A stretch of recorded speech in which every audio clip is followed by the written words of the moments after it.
Guideline पे guideline, guideline पे guideline आती जा रही है, लेकिन कोरोना है कि ससुराल जाने का नाम ही नहीं लेता है। पिछले 1.5 साल से हजारों गाइडलाइन आ चुकी हैं, लेकिन कोरोना टस से मस नहीं हुआ है। अभी भी हर घंटे में कहीं ना कहीं से कोई ना कोई नई गाइडलाइन जारी हो जाती है। एक और अभी अभी नई गाइडलाइन आई है। कहां से ये गाइडलाइन आ रही है इसके बारे में आपको बताएंगे, लेकिन पहले ट्विटर पर एक हैशटैग ट्रेंड हो रहा है, उसके बारे में थोड़ी सी बात कर लेते हैं। एक हैशटैग ट्रेंड हो रहा है, मोदी जी नक्सलियों को साफ करो।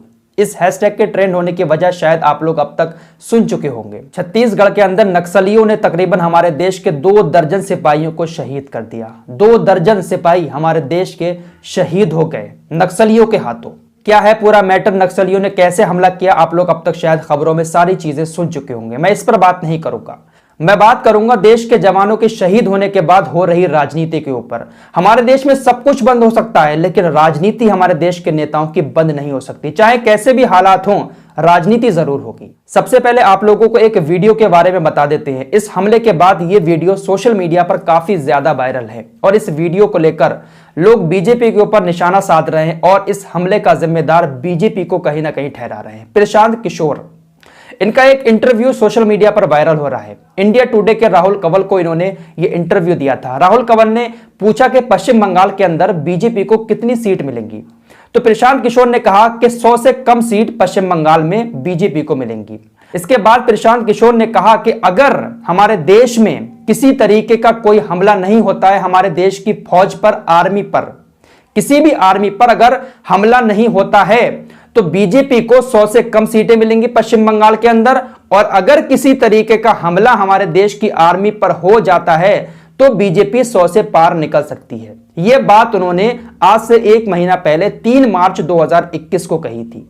उन्होंने कहा था कि अगर हमारे देश की आर्मी पर कोई हमला हो जाता है, किसी भी आर्मी पर, तो बीजेपी 100 से ज्यादा सीटें ले सकती है पश्चिम बंगाल में। तो इसी वीडियो को लेकर बीजेपी पर लोग निशाना साध रहे हैं कि इस हमले के पीछे कहीं बीजेपी की साजिश तो नहीं है। लेकिन इसके अलावा बीजेपी की सपोर्टरों की तरफ से, बीजेपी की आईटी सेल की तरफ से कुछ ऐसी चीजें शेयर की जा रही हैं जहां पर कांग्रेस के नेता नक्सलियों का पक्ष करते हुए नजर आ रहे हैं। तो देश के जवानों की शहादत पर भी हमारे देश के नेता लोग अपनी रोटियां सेक रहे हैं, राजनीति कर रहे हैं। इससे ज्यादा शर्मनाक बात और क्या हो सकती है। फिलहाल अमित शाह जी पहुंचे थे आज छत्तीसगढ़ में। उन्होंने हमारे देश के शहीद जवानों को नमन किया, लेकिन इस दौरान वो अपना मास्क शायद घर पर भूल गए थे।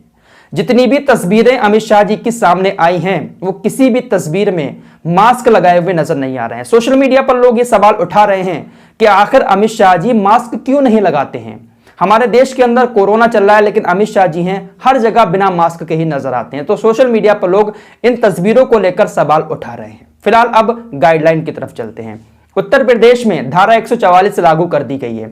उत्तर प्रदेश के सभी जिलों में अभी अभी धारा 144 लागू कर दी गई है और यह धारा 144 इसलिए लागू की गई है क्योंकि जो पंचायत चुनाव आने वाला है, ऐसे में जिला पंचायत के चुनाव में बहुत सारे लोग गाड़ियां भर भर कर प्रचार करने जाते हैं।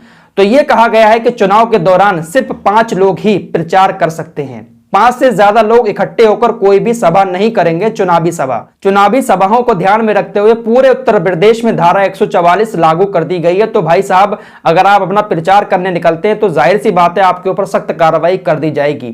जिला पंचायत के लोग ज्यादा गाड़ी भर भर के गांवों में जाते हैं, तो ऐसे लोगों के ऊपर सख्त कार्रवाई करेगा पुलिस प्रशासन। कोरोना को ध्यान में रखते हुए पूरे उत्तर प्रदेश के हर एक जिले में धारा 144 लागू कर दी गई है। इसके अलावा सार्वजनिक जगहों पर भी ज्यादा भीड़ भाड़ इकट्ठी आप लोग ना करें। आम लोगों के लिए भी धारा 144 लागू है। तो फिलहाल ये खबर उत्तर प्रदेश से आ रही थी, तो सोचा आप लोगों के सामने इसको रख दूं।